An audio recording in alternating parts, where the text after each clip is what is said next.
Oke, selamat datang kembali di seri kuliah daring Fisika Dasar 1. Kali ini kita akan masuk pada topik baru, yaitu mengenai momentum linear.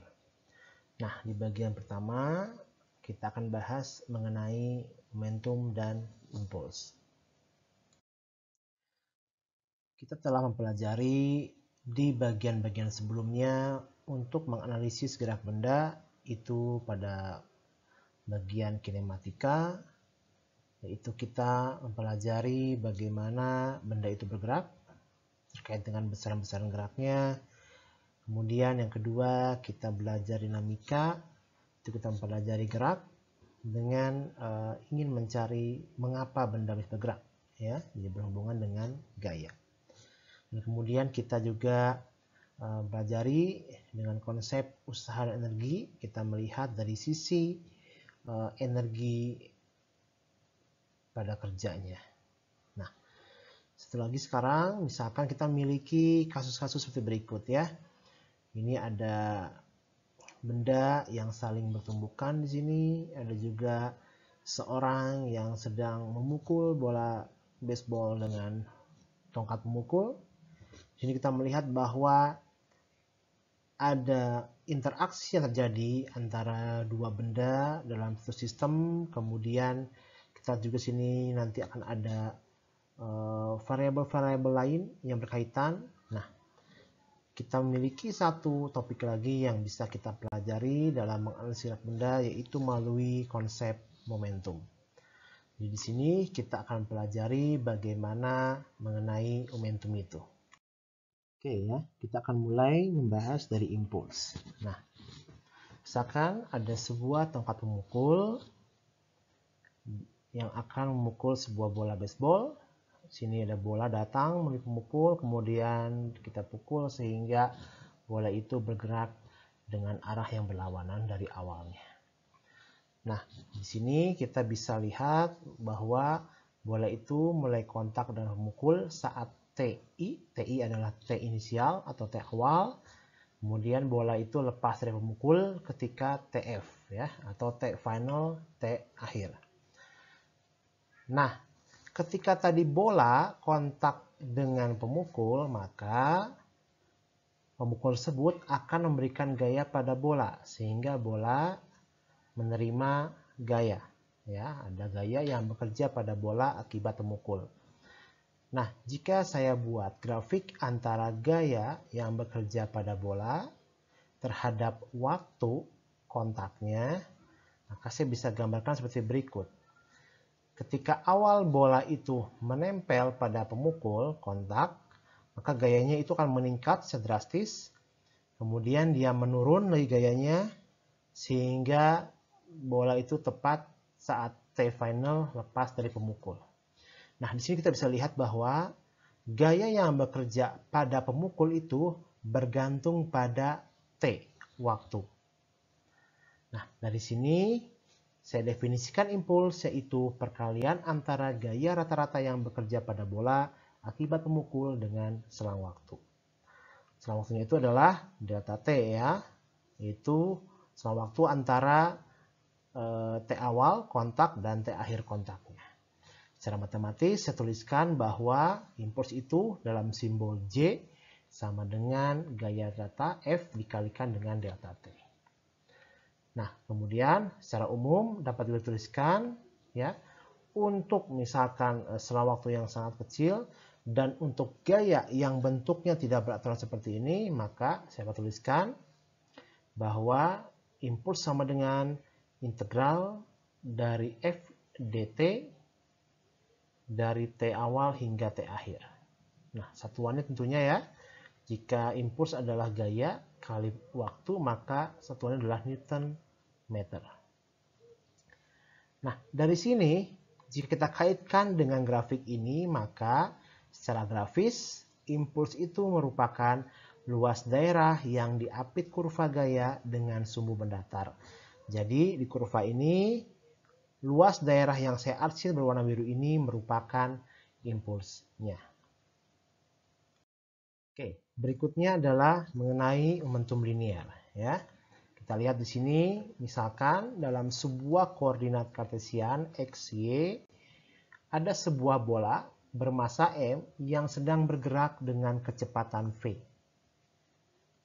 Nah, benda bermassa yang sedang bergerak ini memiliki sebuah besaran yang namanya momentum linier, yang akan didefinisikan sebagai perkalian antara massa partikel dengan kecepatannya atau massa benda dengan kecepatannya. Ya, secara matematis saya tuliskan momentum simbolnya adalah P sama dengan massa dikali kecepatan M dikali V. Sehingga satuannya massa adalah kilogram, kecepatan meter per second, sehingga satuan dari momentum adalah kilogram meter per second. Jadi di sini kita bisa lihat ya bahwa benda ini memiliki momentum.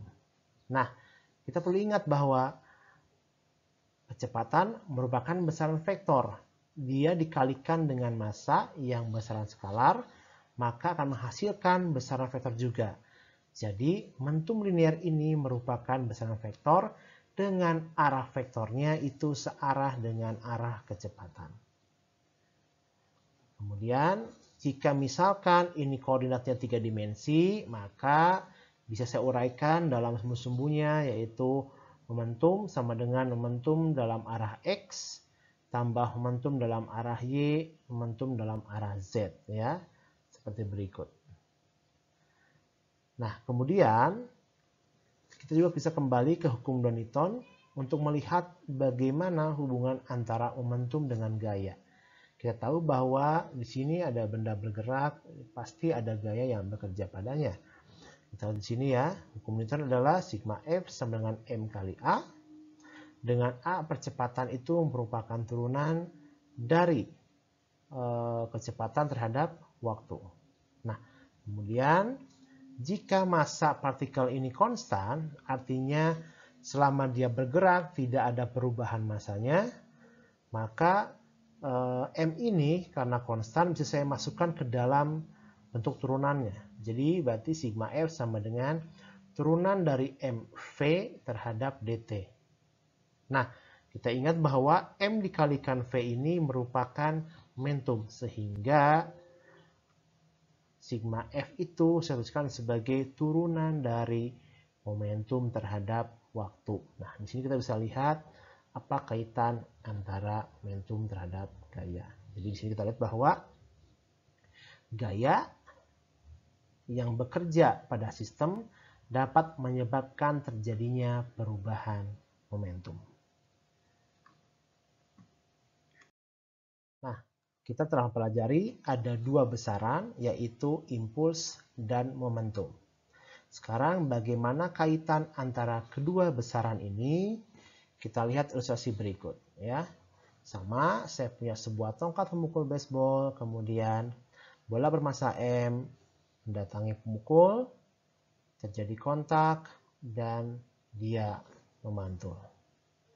Kita bisa lihat bahwa tadi awalnya bola bermassa M memiliki kecepatan V awal, V inisial menuju pemukul, kemudian setelah kontak maka dia akan bergerak dengan kecepatan VF atau V akhir, V final.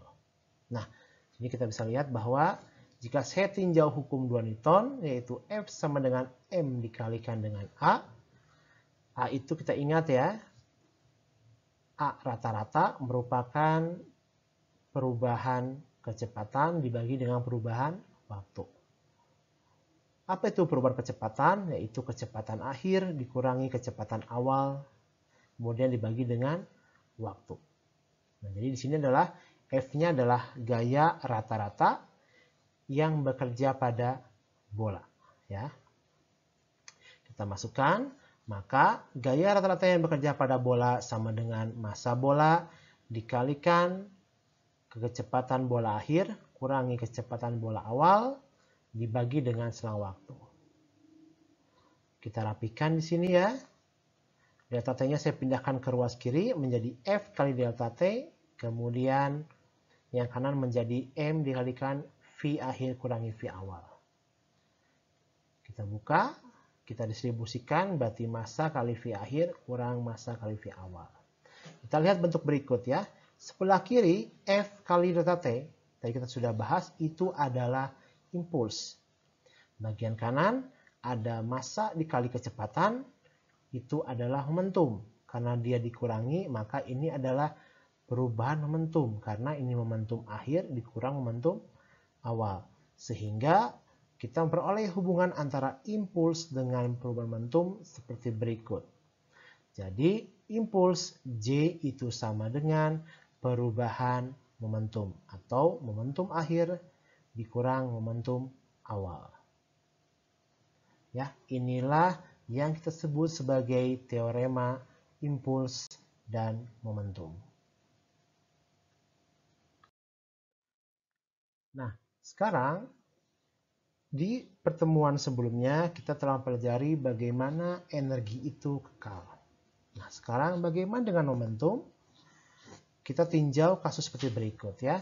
Saya punya dua buah bola yang melakukan kontak. Bola satu ada bola baseball dengan massa M1. Bola 2 bola tenis dengan massa M2.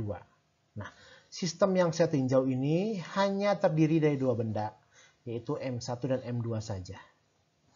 Kemudian, karena dia kontak, maka benda satu akan mendapatkan gaya F12, yaitu gaya kontak yang dialami benda satu akibat benda 2. Sama halnya dengan benda 2 juga akan dapat gaya dari benda 1, yaitu F21. Gaya yang dialami benda 2 akibat benda 1. Nah, kedua gaya ini, F1 dan F2, memiliki besar yang sama, arah yang berbeda, dan bekerja pada benda yang berbeda.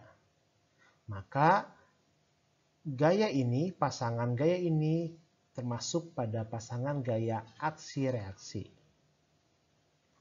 Nah, sebelum lebih lanjut, kita kenali dulu istilah lain yang itu namanya gaya internal ya. Jadi, gaya yang berasal dari dalam sistem itu disebut sebagai gaya internal.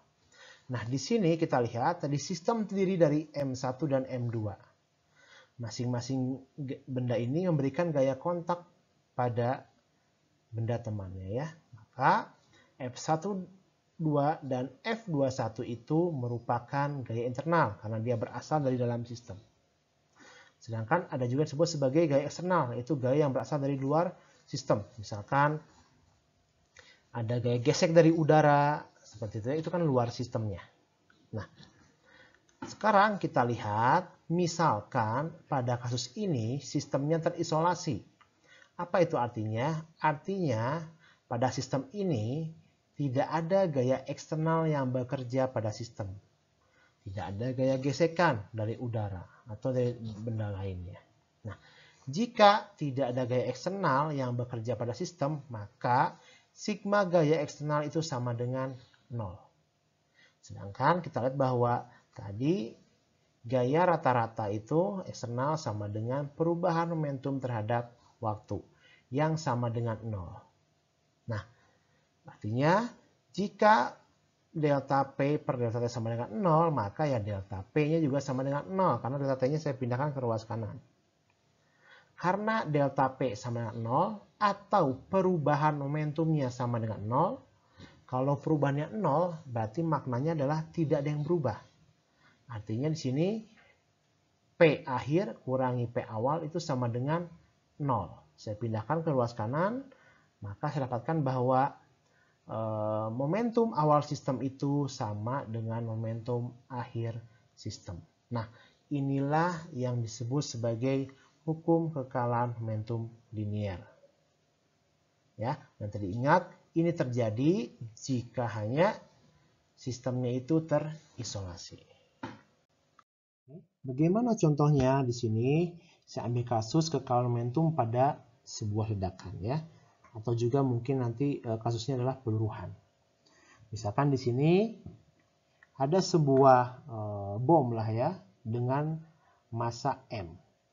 Pada kondisi awal dia bergerak dengan kecepatan V inisial.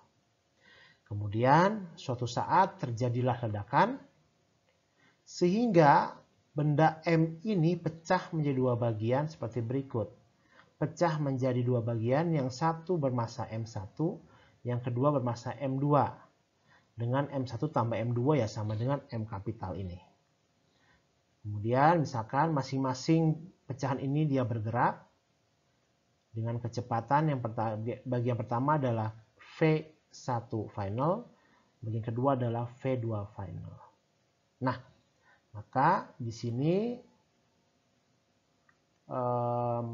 ledakan ini terjadi karena gaya atau energi yang berasal dari dalam bom itu kan ya, berarti itu adalah internalnya. Sehingga di sini kita bisa lihat bahwa hukum kekalahan momentum dapat kita terapkan. Ya, jadi momentum sistem awal itu sama dengan momentum sistem akhir. Di kondisi awal, momentumnya adalah M kapital dikalikan dengan kecepatan awal. Sedangkan sistem setelah ledakan ada dua benda, berarti momentumnya ada dua juga. Momentum dari pecahan 1 dan dari pecahan 2. Sehingga hukumnya menjadi M kapital, M awal dikalikan dengan kecepatan awal sama dengan M pecahan 1 dikalikan kecepatan pecahan 1 akhir ditambah M pecahan 2 dikalikan kecepatan pecahan 2 akhir. Nah, disinilah kita bisa lihat bahwa hukum kekalahan momentum itu dapat dituliskan seperti ini. Nah, demikianlah pembahasan mengenai momentum dan impuls pada bagian pertama ini. Silakan Anda bisa melanjutkan pada video bagian kedua.